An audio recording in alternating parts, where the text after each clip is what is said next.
Okay, so I'll just yeah. Um, good good morning, good evening, and good day to everyone. Welcome back to our regular webinars of RAGCED, which we did last year, but this year, this term, this is our first webinar for the year.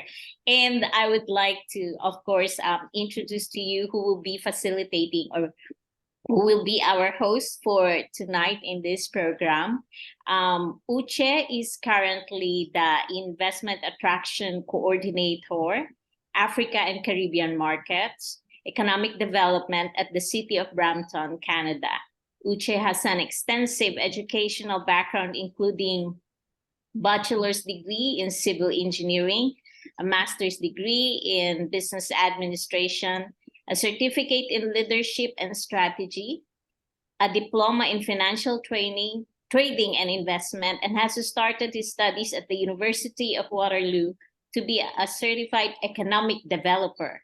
Uche is the immediate past president of Rotary Club of Brampton, where he focused on community economic development with projects in Kenya, Nigeria, Pakistan, and locally in Canada. He is the Youth Service Director, Rotary District 7080, Ontario, Canada. He is a major donor of the Rotary Foundation, a Paul Harris Society member, and a Polio Plus Society member. He has been a Rotarian since 2006. Uche is one of our volunteer when we announced that we need for our committee in education. So Uche, it's your turn. Thank you. Thank you very much, Christina, for that introduction. Greetings to everyone. I know it's a multiple time zone for us. Some people it's morning, noon, evening, and even I'm sure for Christina and some others here, it's actually night. So thank you all for joining. It's usually not easy to master the time zones, but for everyone to be here, it pretty much shows how much we love RAGCED, how much we appreciate Rotary. I love the idea of volunteering. When I see fellow Rotarians like this, I get excited because it takes a lot to pull away from your time and your activities to be part of Rotary because it's all free. It's all a volunteer process, right? So once again, thank you all for joining us and welcome to today's edition of our regular monthly webinar program. It's titled Cultivating Prosperity, the Tarahumara Sustainable Agricultural Project. We have some interesting speakers lined up today, and they will be doing justice to that. I know we have Caroline Modget, Will Harlan, and Bill Hamilton. And so you're welcome. And just so we make ample use of time, we will start off with an opening message from our president. I will introduce him shortly. But I would like to also say that while the program is ongoing, we can put in questions in the chat box, raise our hands as need be. And after the program, I'll just call each person based on the hand you raised, so you can ask your questions. You can also type it in, and then after the presentations, I can read out the questions as well. We would allow them give their presentation just so we don't have too many interruptions, but there'll be time to take questions, of course. So we are honored to have our president, Rotary Action Group for Community Development in our midst, Carl Treleaven. I'm going to be introducing him before he will give his opening remarks. So Carl is an entrepreneur, author, strong supporter of various nonprofits, and a committed Christian. He's a CEO of Westlake Ventures Incorporated, a company with diversified investments in printing and software. He's also a member and former director of the Tampa chapter of New World Angels, a Florida angel investment group. So that makes Carl an angel investor. Carl has a background as a CPA and holds numerous patents. He's also a distinguished Toastmaster. He has been serving as a ruling elder at the Presbyterian Church for many years, as well as an adult Sunday school teacher. He's also been involved with the National Christian Foundation, Stop Cleft International Alliance, and Rotary International.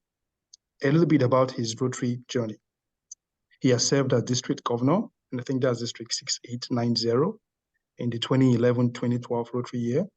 He's the Zone 34 Endowment and Major Gifts Advisor and is currently our president, Rotary Action Group for Community Economic Development. This he will run from 2023 to 2025. He is also a major donor of the Rotary Foundation. Carl and Lena, his wife, have participated in a range of international missions, including multiple trips to Africa and Asia, with Meet the Need, and also with Rotary International to immunize children against polio. Carl has a Bachelor of Arts from Rice University and an MBA from Dalmont College. He and his wife have been married for more than 35 years. They've got 2 adult children, and they live in the Tampa Bay area of Florida. So before Carl starts, one thing strikes me. So did you know that Rotary International and Toastmasters International have a couple of things in common? They run the same cycle of years, starting from July 1 to June 30. They have multiple training programs all through the year, and they actually are in partnership right now. I'm a Toastmaster as well, so I get excited when I see not just Toastmasters, but distinguished Toastmasters. Okay, Carl, once again, you're welcome. Thank you for joining us. You can give your opening remarks now. Great. Well, thank you very much, Uche, and welcome to everyone around the world who's participating with us. Uche, I'm very impressed. You obviously researched some things that are not normally in my Rotary biographies. So obviously you did your homework on this, right?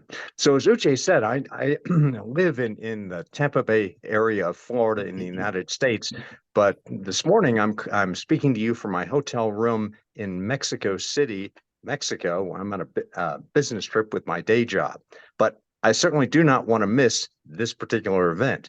I'm pleased to serve as president of the Rotary Action Group for Community Economic Development this year. And one of the things that we're trying to do is to educate Rotarians around the world about community economic development and to help equip us to know more about both things that have been done and also opportunities that are there. And that's a key reason for these webinars that we're having. About 3 months ago, I had an opportunity to attend a Rotary Zone meeting in Jacksonville, Florida, in the United States, and just happened to sit next to a woman, started talking to her. Her name was Carolyn, and what caught me about what she said was that she had been working with a group called the Tarahumara Indians in northern Mexico. Now, I'm used to be a marathon runner, and many marathon runners consider the Tarahumara Indians to be a legend. They are just amazing people, and maybe Carolyn is going to talk a little bit about that today. But one thing led to another, and I suddenly realized this Carolyn is working on something that probably would be very valuable for RAGCED and its members and other Rotarians to know about it. And so I suggested that she connect with Christine, and here we are today. So at this point, I'd like to go ahead and turn the meeting back so you can hear about the great work being done. Thank you so much, Carl. Once again, you're welcome. It's a good thing that you can join us from your day job, pulling time out as well. Okay, so I will introduce our speakers now. I'll just do all 3 bios, and then Caroline will take it off because I know there's a lot that she would want to tell us. Caroline Modget currently serves as the District Branch Chair for District 6970.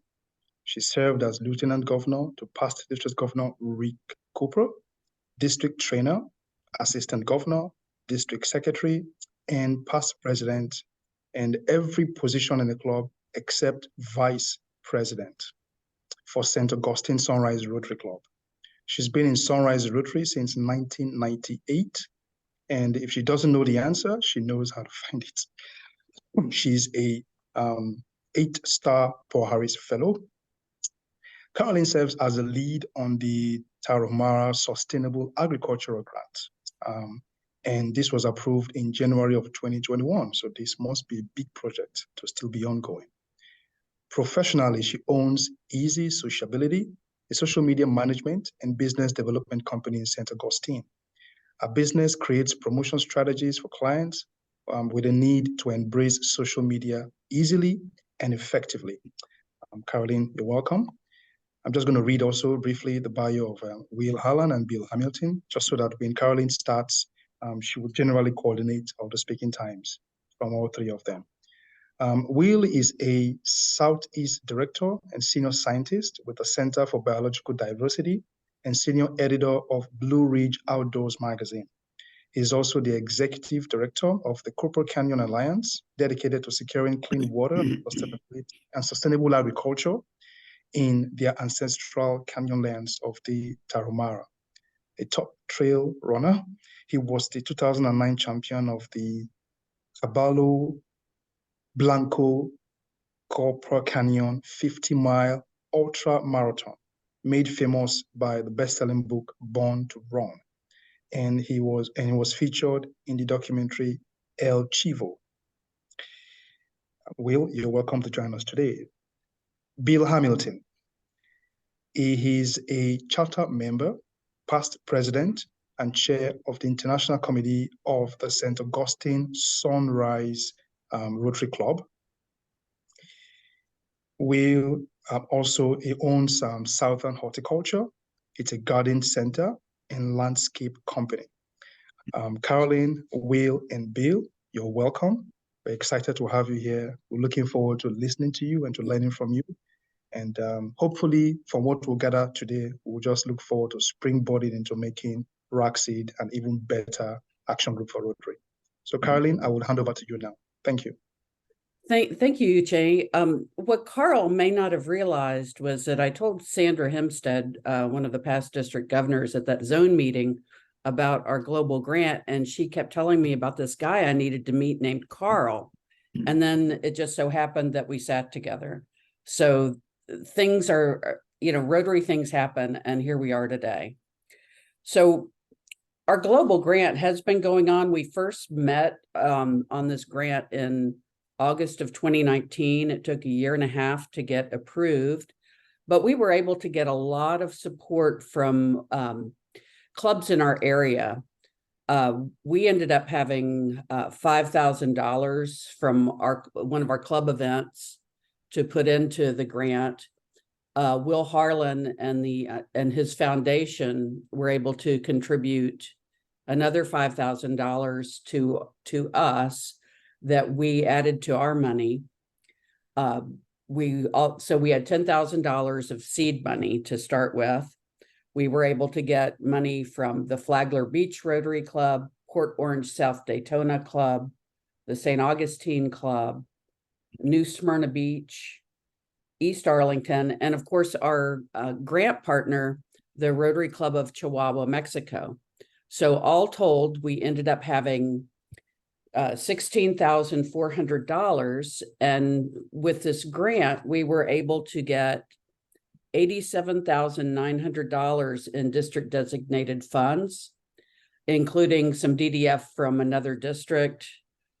We also received $94,652 from the World Fund for a total of $198,952.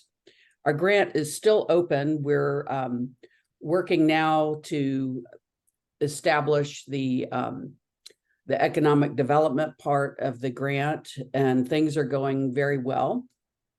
I'd kind of like to, we've got a bunch of reservoirs that have been developed, and we've brought the irrigation to fields that were not able to, that were through global warming and climate change, we're not getting the rain that they needed.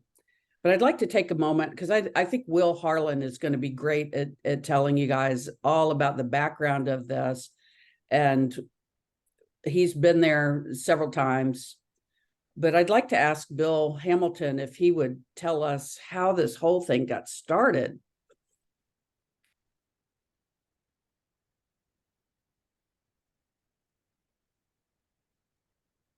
Are you ready, Bill? All right. Oh, there you go. Couldn't get it unmuted. Good morning, everybody. Thank you for inviting us to make this presentation this morning.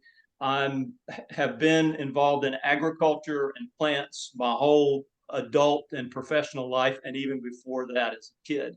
So my business is, as my bio says, is I have a retail garden center, a landscape contracting business, but I've also run farms and worked on farms for a long time. So I keep up with what goes on in the plant world as best I can, including following different organizations that are focused on native and traditional seeds. One of those organizations is Native Seeds Search in Tucson, Arizona.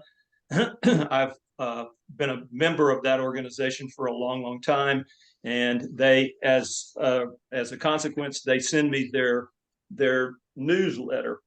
And one edition of that newsletter, there was a little small article about this guy that was working with an indigenous group in the Copper Canyons in Mexico, helping them to save and rescue their traditional foodways and planting the systems.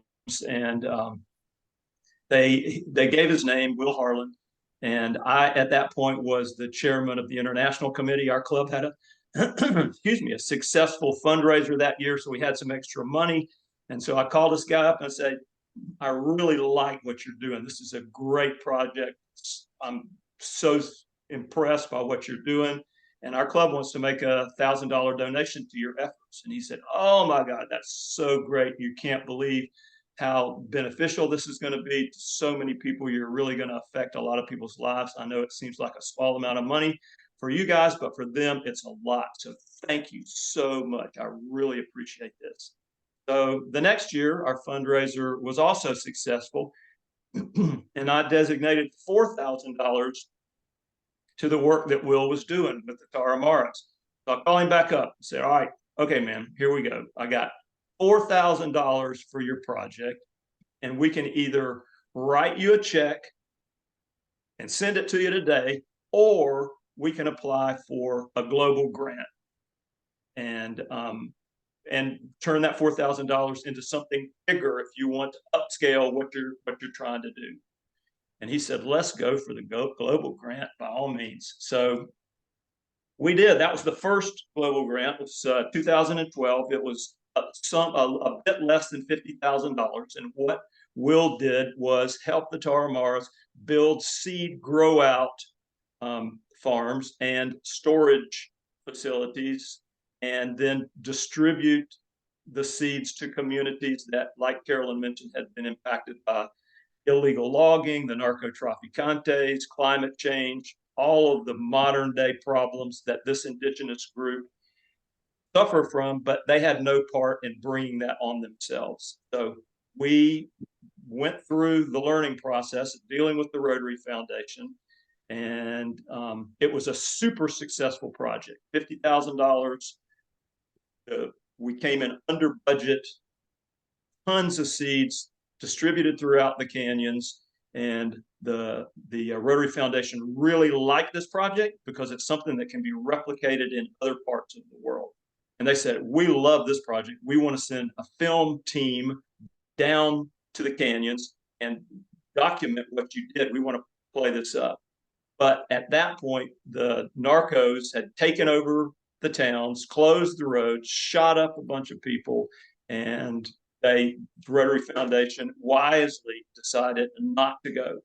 So we did have some learning experiences in getting receipts and finalizing the report, because you're dealing with people that not only do not speak Spanish, but they don't read and write Spanish or English. And for them, a receipt is say, yes, I did it, and here's my thumbprint. So it took us a while to kind of work through all that. It took a long while, actually. And at the end of the deal, I said to Will, we're never going to do this. This was too hard. Until a few years later, I call up Carolyn and say, all right, are you in? If I can get Will to agree to do this again, will you take the lead? I took the lead on the first one. Now somebody else needs to learn how to do this. And she said, yes, as all good Rotarians do. And so we went through the grant writing process, and Carolyn took the lead, and Will worked with the communities, having them define what it was that they need for their communities to continue to be sustainable. So that's my part of it. Next is Will. Thanks, Bill and Carolyn, and thanks all of you for being a part of this. It's really an honor to be with all of you who give so much to the world. I'm inspired by all of you and your work. Who here has been to the Grand Canyon, or even seen photos of the Grand Canyon in Arizona? Well, the people we're talking about today live in 4 Grand Canyons smashed together. They live in the deepest canyons on the continent, called the Copper Canyons. And I'm going to share my screen if I'm able and show you some photos of this place that we're going to be discussing today. Can you see my screen yet? Are you able to see my screen? No? Not yet. Christina, is he allowed to share his screen? Maybe make him a co-host also or something. Or release the screen sharing ability. Hold on, let me You just are the check. co-host now. You should be able to share. Oh, am I a co-host? Oh, I didn't even check, sorry. No, I'm not a co-host yet, sorry. I just made you the co-host. You just Okay. Now you can try it, please. Okay. Sorry. Here we go. Yes, we can see your screen now. Okay, great. Here we go. All right. So these are the Copper Canyons, 4 giant river-carved chasms in northwestern Mexico near Chihuahua that are the deepest canyons on the continent. And on the sides of these canyons, in these cliffs, are where the indigenous Tarahumara have lived for centuries. So as you may know, the conquistadors came into Mexico and wiped out a lot of the traditional people, the indigenous people and their ways of life. But the Tarahumara were able to hang on, because instead of fighting the conquistadors, they fled deeper into their ancestral canyons, where they have remained for centuries, scratching a living out of barren, rocky cliff sides and hanging on in their ancestral canyon lands. And they live a very simple existence. This is their footwear. They make it out of goat leather and used tire tread. And they are able to run for hundreds of miles in this primitive footwear and defeat the world's greatest runners. As Carl alluded to, the Tarahumara are world-renowned for their running abilities. In the early 90s, they came to a race in the United States for the first time. No one knew anything about them, and they showed up in these shoes and at the starting line of a 100-mile race against some of the world's most highly trained athletes. And 3 Tarahumara beat the world's best in that race. And since then, they have repeatedly defeated the world's greatest runners wearing very simple, primitive footwear. How did they do it?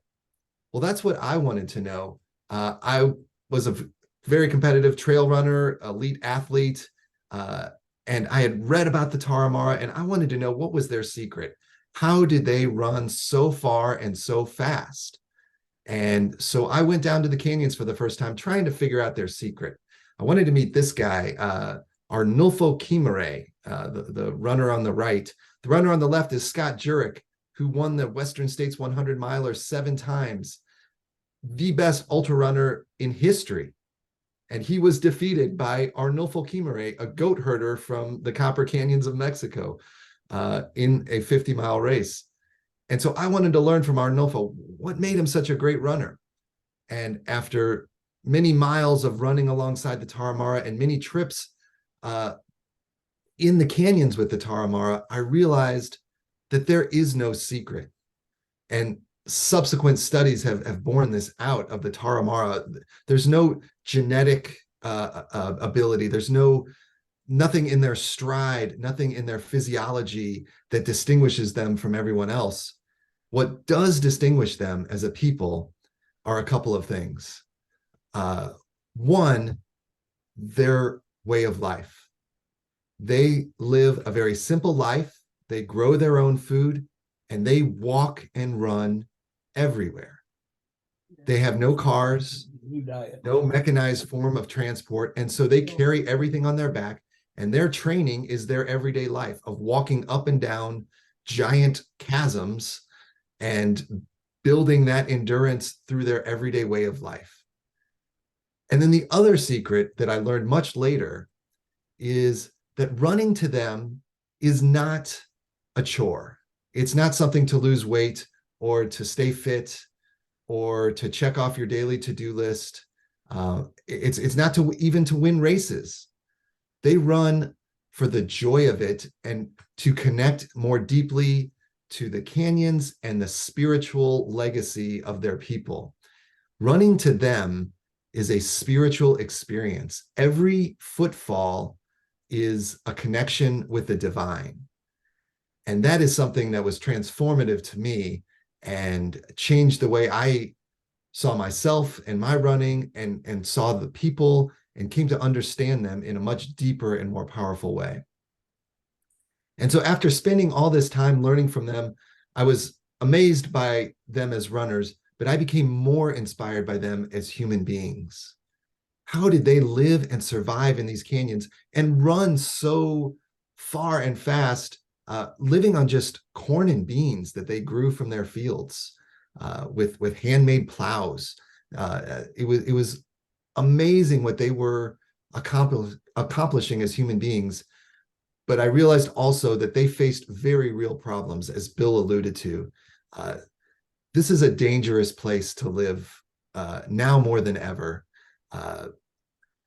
Obviously, climate change has affected them significantly, but also, as Bill mentioned, narco-traficantes have taken over these canyons and in some cases enslaved the Tarahumara, forced them to work on plantations and cut down their ancestral forests. So these are people barely hanging on. And so I wanted to see what I could do to give back to them, to help them keep a foothold in their ancestral canyon lands. And so that's where I partnered with Bill and with Rotary, and we launched our first project, and now the second project to help the Tarahumara. Initially, we asked them what they wanted most. And their two top priorities were water and seeds, because corn is more than just a food source. It is something sacred to them. And so, as Bill mentioned, our first Rotary grant focused on growing out indigenous varieties of corn so that they would be able to preserve those foodways, but also just practically have food through the winter and seeds the following year, so they had some form of food security. And Silvino Kubasari is one of our project leaders. He helped with that initial project and with our current grant, which is focused now on water to help grow out more of those seeds and provide even more food security. Here's another one of our project leaders along with Silvino. And so what we've done over the past couple of years, as drought has intensified, as climate change has made water even more scarce in these canyons, is we have helped the Tarahumara build 5 reservoirs that store water and then deliver it to the communities downstream, gravity fed, and helps them irrigate their fields and also provide water to schools and even homes. And it's a very low-tech solution to a very real problem that they face. They built these dams themselves. They hauled the rocks, they sculpted the walls of the reservoir, and they placed each of those rocks in place. The only thing that came from outside was essentially the concrete and mortar to hold the reservoirs in place. They did all of the plumbing to take the water from the dam, from the reservoir, down to their communities and connect the water hose to their fields. And it was backbreaking work. But this was the the work that Rotary supported. We provided the tools, we provided the food while they were working, and all of the materials. And you can see it was an amazing chore to start from this rubble, and there's the cement mixer, and to go from that and the food that we provided to create the walls of the reservoir, and rock by rock to put it in place. And now it stores water for the entire community. And here's some of the plumbing that goes into it. And the water slowly fills up. It's rain filled. The monsoon seasons in the summer eventually fill up the reservoirs. And here's some aerial shots of the work. The Rotary truck there in the foreground. Rotary was essential in building these reservoirs. We've built 5 of these now that are all completely filled with water, and holding water and delivering water to communities that urgently need it. And here are the names of the people who worked on the project. So they were deeply invested. They owned the project. They managed the project from start to finish. And then they trained other Tarahumara to build reservoirs in other areas. So it wasn't just a one-time thing. They took their knowledge that they learned from each project and built upon it so that they could share it with other communities and help them do something similar. In addition, we provided water tanks in communities to store rainwater and to catch rainwater, and water training for water hygiene to ensure that the water was safe and clean, and spigots and taps for the communities. And you can see them, turning on the tap for the first time. Pretty exciting stuff for these communities. And then to supplement all of this work, we help them build greenhouses to grow out some of their food, especially some specialty crops that they could then sell or share with their communities. And so they built these greenhouses that were irrigated by the water from the reservoirs to grow specialty crops for their communities and to sell at local and regional facilities. And this is our hardworking group of folks who have led this work from start to finish. These are their water hygiene certificates and their water filtration buckets, and some of the people that have benefited from the clean water in the communities. So I'll stop sharing my screen and love to answer any questions you all have, and just thank you for being ambassadors and practitioners of something that the Tarahumara call korima. It sounds a lot like karma and means something very similar, but in the Tarahumara world, korima is selfless service. It's giving without expectation of reward or a thank you. It's deeply embedded in the Tarahumara way of life, is to give without expectation of getting something in return. And that is at the heart of how the Tarahumara live. And that seems to be what the heart of Rotary is giving selflessly without expectation. And what you have done for these people is one of the clearest examples of korima that I've ever seen in the world. So thank you, and thank you from the Tarahumara for all that you've done in giving them a chance to stay rooted in their ancestral canyon lands. Thank you, Will. Awesome. One of the things that happened is we also had a cadre visit last year. A gentleman by the name of Boris Ravenal from Santa Barbara, Chile, who came to the Copper Canyons and very much liked what we were doing. Initially, when we started this grant, we had this idea that the Tarahumara were going to travel to like Chihuahua City and other places that were far away to sell their surplus crops. And because of the pandemic and because of it's a strenuous 2-day journey from the the Copper Canyons to Chihuahua City. One day on paved roads, one day on gravel roads that are not in good shape, that we were able to work it out through the Rotary Foundation that they could sell their crops in more localized markets through one of our NGO partners that we're working with. The surplus crops that are going to be sold to these smaller markets, the Tarahumara are going to save 10% of the sale of those surplus products in a fund to help sustain their the infrastructure. And as Will had said, it's very low tech. One of the reservoirs has a solar powered pump, and that's like the biggest thing that could go wrong. Other than that, it's just PVC pipe and fittings and that kind of thing. It's very simple to repair. I even know how to fix some PVC stuff if it's not too technical. But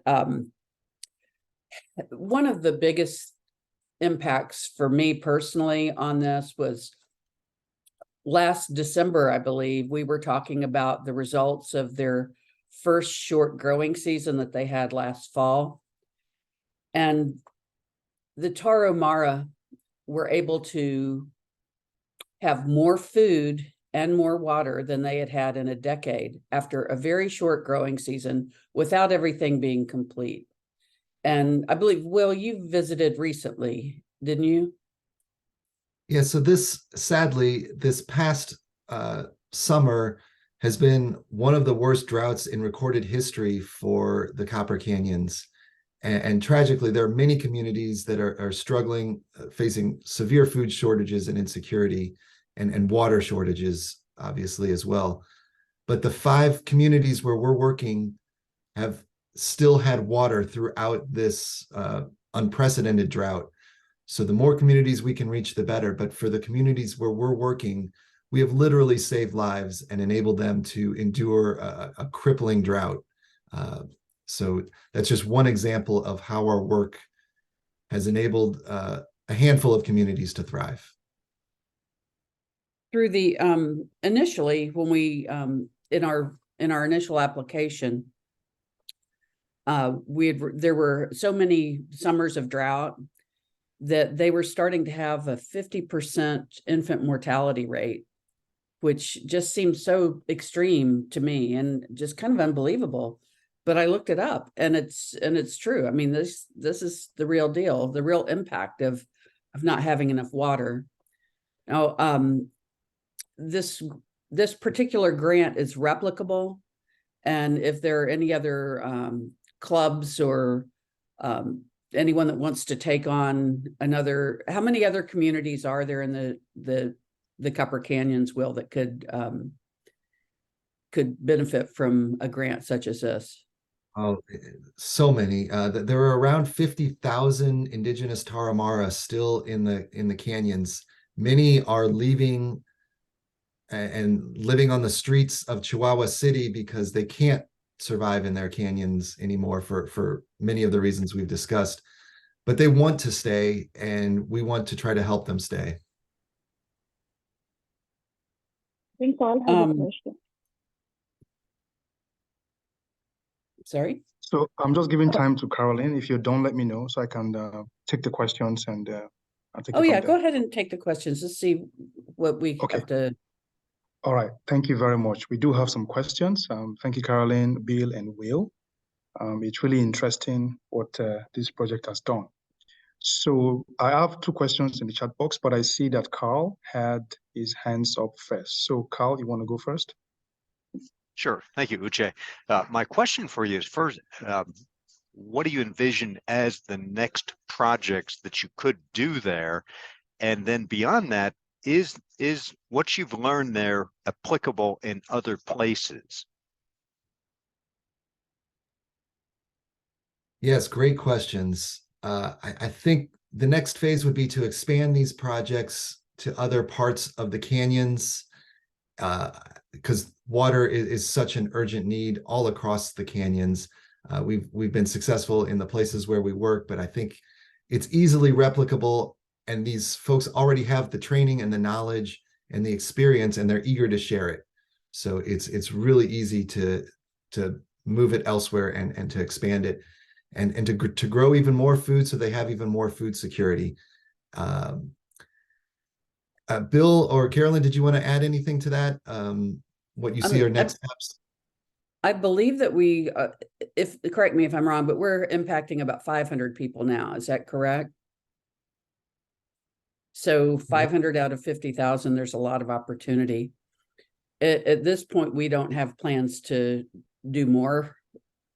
I always kind of joke that doing a global grant is kind of like having a baby. You say never, ever, ever again, and somehow you get sucked into it and have another one.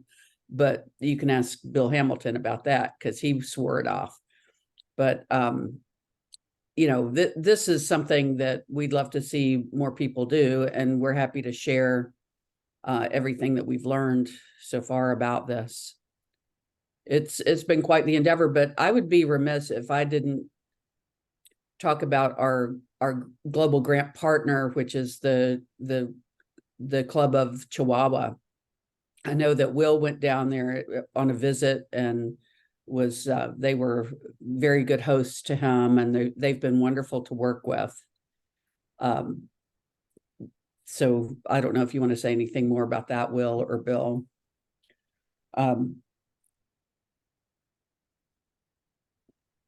Okay. Bill, anything? Oh, okay, Will, go ahead. I see you unmute yourself. Sorry. Oh, just absolutely what Carolyn said about the partnership. That has been key to the success. We're here in the States, but to have Rotary partners in Chihuahua who know the landscape, who know the people, and who support this so wholeheartedly, and were willing to give so much of their time and energy, made huge sacrifices to visit these project sites. They are not easy to get to. These are some of the most difficult roads to travel in some of the most dangerous and inhospitable places. And they were all in. And so it's been really, really important to have that relationship with the local club. I did want to say one thing. I did want to say one thing, and that is that I think it's really important for Rotary to remember, and they have made this fundamental part of global grants, that you ask the communities that you're trying to help to define what the project should be. And Will, of course, has been a great ambassador. They have adopted him. They trust his instincts, and he was able to communicate to our club and to the Rotary Foundation what it was exactly that the Tarahumara were looking for.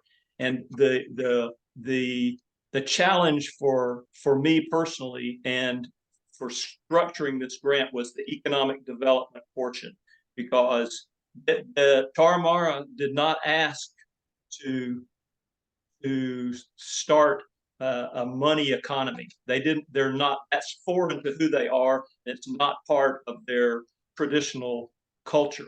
So I think that to require an economic development portion of a global grant, this is not something that they asked for. This is something that was imposed on them, and it was handled carefully, and it's not a big part of the project, but we do need to understand that this is something that we imposed on them. We required them because of our requirement of it being a sustainable project. So I went back and researched what economy means. What is economy? And it comes from the Latin word in ancient Greek. The first part means house. The second part of the word means to manage. So an economy is managing your house or managing your culture.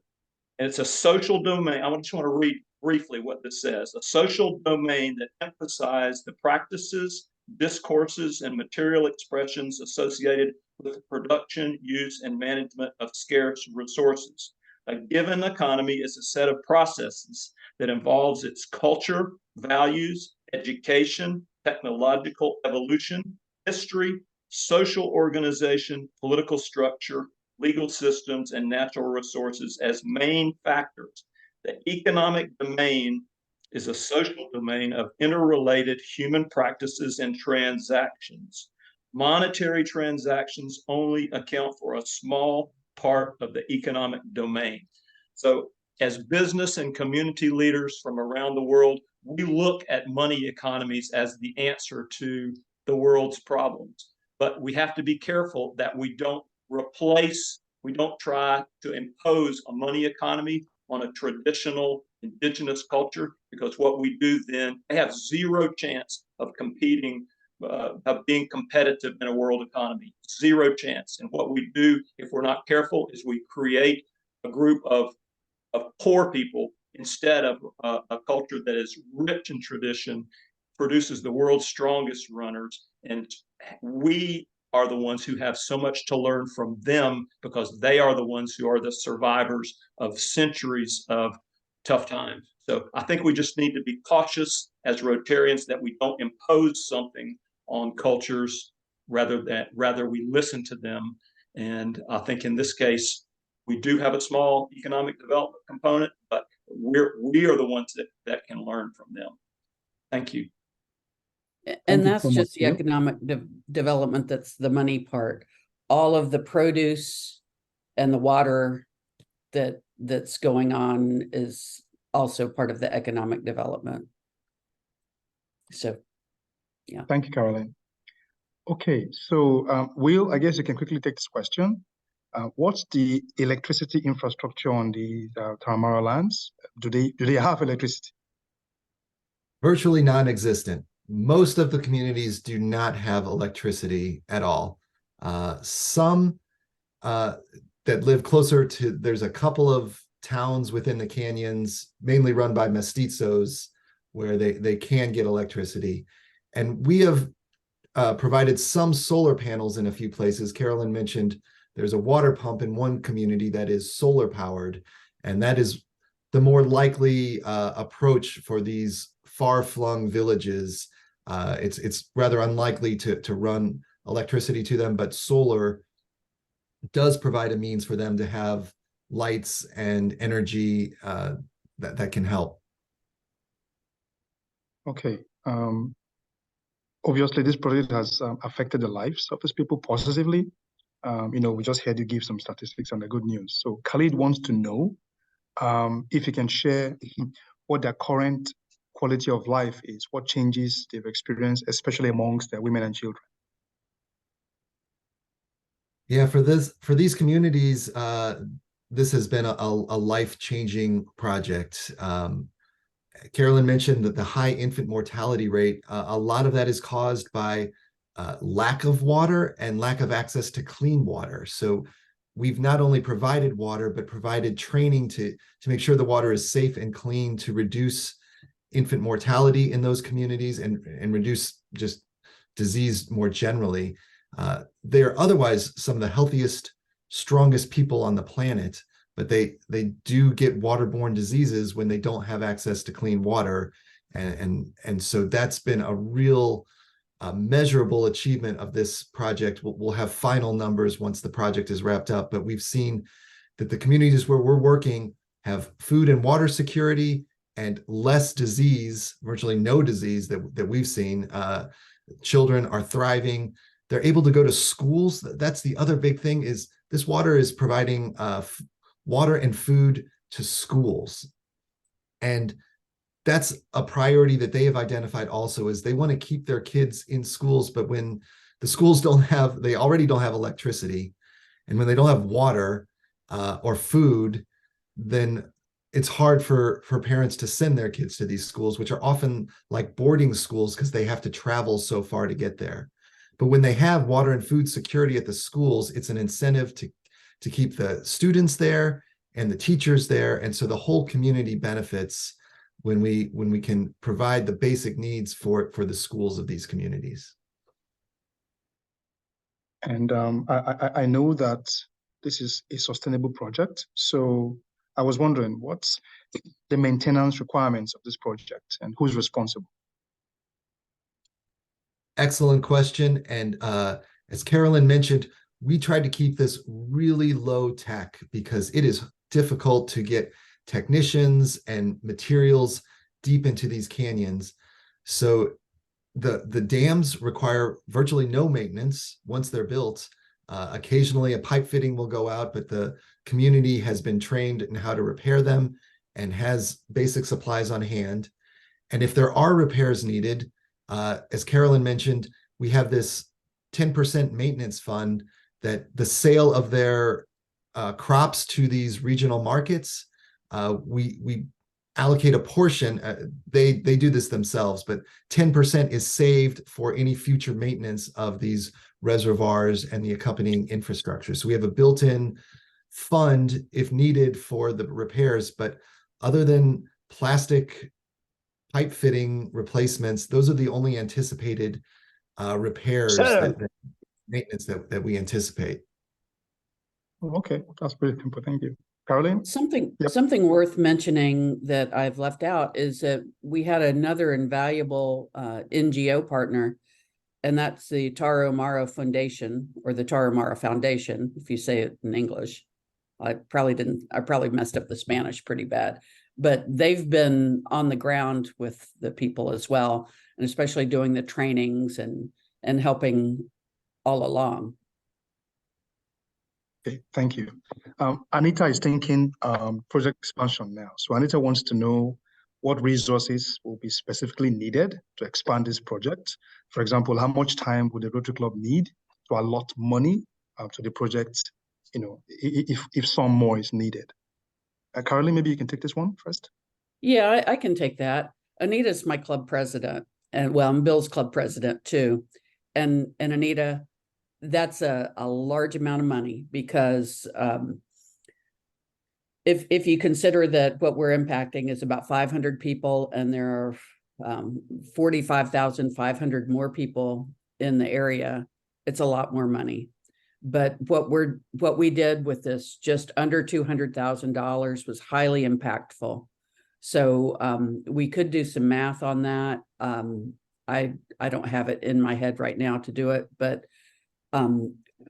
it would be great if other clubs were able to replicate the grant that we did, and perhaps work with the Tarahumara Foundation. Rephrasing, can you provide the grant proposal address? The grant proposal is quite detailed, and I can provide anyone with a copy of it if they would like to read it.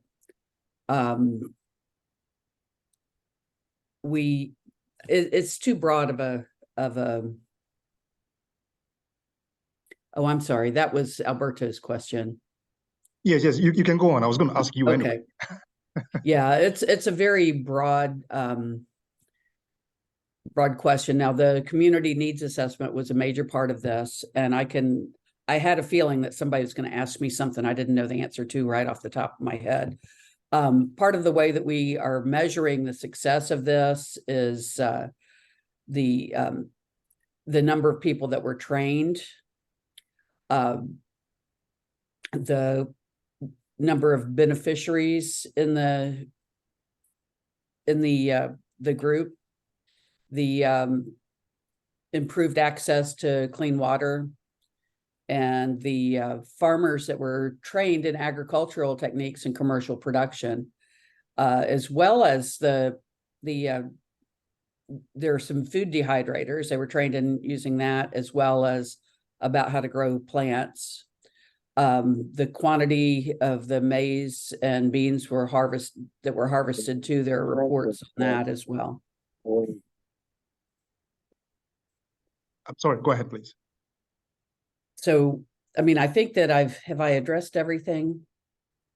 Yes, I know. that was the last question in there. So Okay. I would love to give a couple of minutes to Carl, you know, and Christina to give closing remarks, but just one last question. And this is to Bill, and it's out of curiosity. So when you were opening, you did mention about the fact of, you know, illegal logging. I just wanted to know, you being the expert here, can you just describe what the effect of illegal logging is on, say, general agricultural practice, especially as it affects projects that we will be doing, or we're currently doing? I think Will probably can answer that better than I. He's the one who's the expert in the Copper Canyons. But logging, as generally speaking, when you log an area, you change the weather, and the lack of rainfall is a result of that. The Canadian gentleman who was talking earlier about the fires in Canada, that's going to be something that they're going to begin to see as their weather patterns are going to change because they've lost so much forest. But Will can answer more about the canyons. That's absolutely right. And then on a local level, there's so little fertile topsoil in these canyons to begin with, and those forests hold a lot of that soil and also hold a lot of water and store water for these communities. And when you remove those forests, the topsoil just gets washed away, and the water storage disappears as well, which is a reason why they're experiencing increasing drought. So the loss of water resources, the loss of fertile soil are major impacts of the logging. And then on a spiritual level, those forests are sacred to them. Those are ancestral places that have life and history that's really important to them. And so when you log those forests, you destroy a deep connection that they have to their place. So there are multiple impacts of that logging. Thank you. Okay, so we are going to be pretty quick with time. Alberto has his hands up. There's one question in there, and we still need Carl and Christina to speak. So everybody would have to move with the speed of light. Alberto, go. Thank you for the opportunity. The question didn't have the intention to quiz Carolyn, much the contrary. I think that this project is so beautiful that I'm envious that as a cadre, I was not sent to evaluate the project, because I'm also in the water, the WASH cadre, as well as the environment. So this would have been a beautiful opportunity. But I just congratulate my fellow cadre that went to visit the project. When I asked the question about the sustainability of the project, it's because of the lessons learned that we can take away from this. I mean, this has enough specifics, but as well has lots of challenges that I can think of. I did project evaluations in Angola and Nicaragua and other places, and I can see a lot of parallels with this. So what I encourage the project sponsors is to really write an aftermath of the challenges encountered, because I think that the lessons learned from experiences like this are very valuable to all Rotary clubs around the world. I mean, we are seeing, and I can tell you this as a coordinator for the environment in the cadre, that we see a lot of projects, proposals are coming in that are not identifying these very key elements of where we need to make sure that the Rotary Foundation invest in this kind of projects. I mean, this is a niche. It's a niche opportunity for Rotary to make a difference in the world. And leading with community development, which is the main area of focus that we're talking about here. This is tremendously important. And I only wanted to congratulate all of you for taking this forward.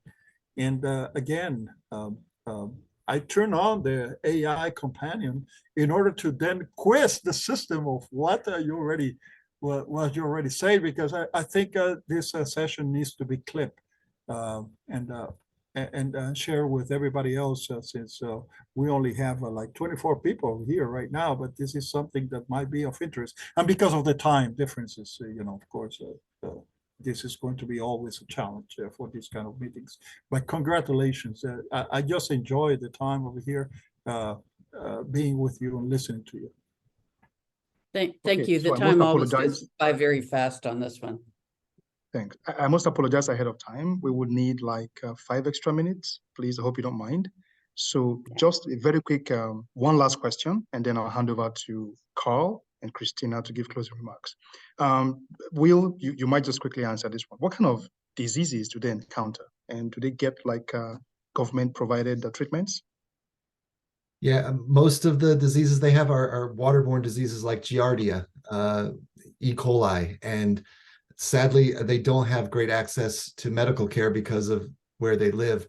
There are a few scattered regional hospitals, but they're very underfunded. So that would be another phase of this work, would be expanding access to healthcare, and especially in schools.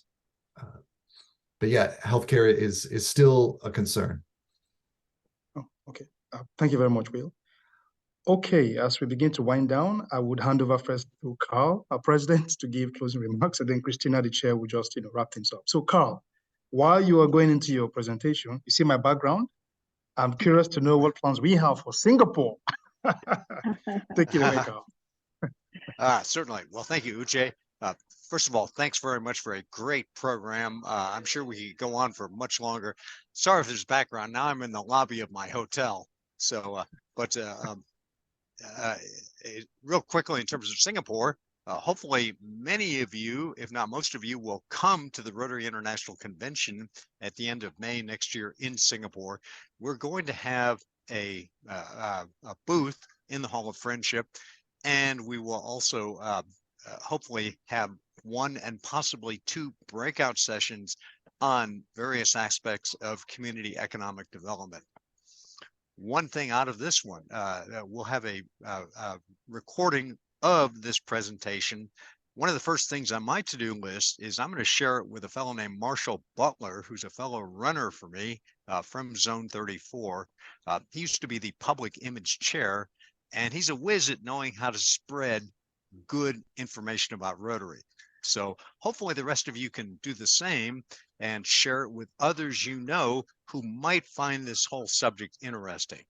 And finally, encourage you to participate in the next webinar that we have. Come visit our website when you can, because there's so many aspects of community economic development, this being just one of them. So, Christina, any thoughts? Thank you, Carl. Thank you, Caroline. Thank you so much for putting your team together, and thank you for your time, for being here tonight and sharing all those information. And in fact, Bill, thank you for about the economy. You know, I'm a major of economics, and I don't know about that word, economy. Okay, that's a good one. Okay, and Will, thank you for your time. Thank you, Caroline. Hope everyone, we're again inviting you for our next webinar on October 25. Please visit our website for more information of our upcoming webinars as well. I guess that's it, that we will wrap up for tonight. And unless, Gomati, do you have any announcements to make? Yes, I want everyone to follow us on Facebook, YouTube, and Instagram. I have the links on chat here. So please, if you want to stay up to date in what RAGCED Global is doing and accomplishing, I want you all to please follow us online. Thank you. Thank you, Gomati. And Caroline, how can we keep in touch? Thank you, Gomati. If anyone would like to partner or collaborate with your team? I'll put my email in the chat.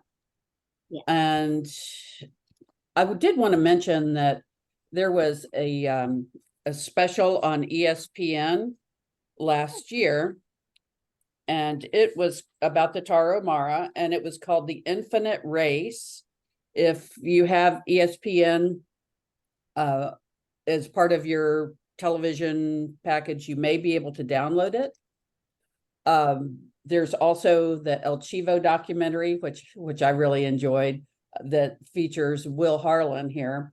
And it's now on tubetv.com. That's T like Tom, U, B like boy, I, TV.com, which it's free to access, but it says fewer commercials than cable TV. So those are 2 sources. And at some point, hopefully Will is going to write an article for us for the Rotarian magazine about our project. So I put my email in the chat. So thank you for having us. We really enjoyed this. We love doing it, actually. Thank you. Thank you again, everyone, and hope to see you again next month. Okay. Thank you. All right, thank you. Good day. All right. Bye-bye. Thank you all so much. Bye. Have a great day. Bye now.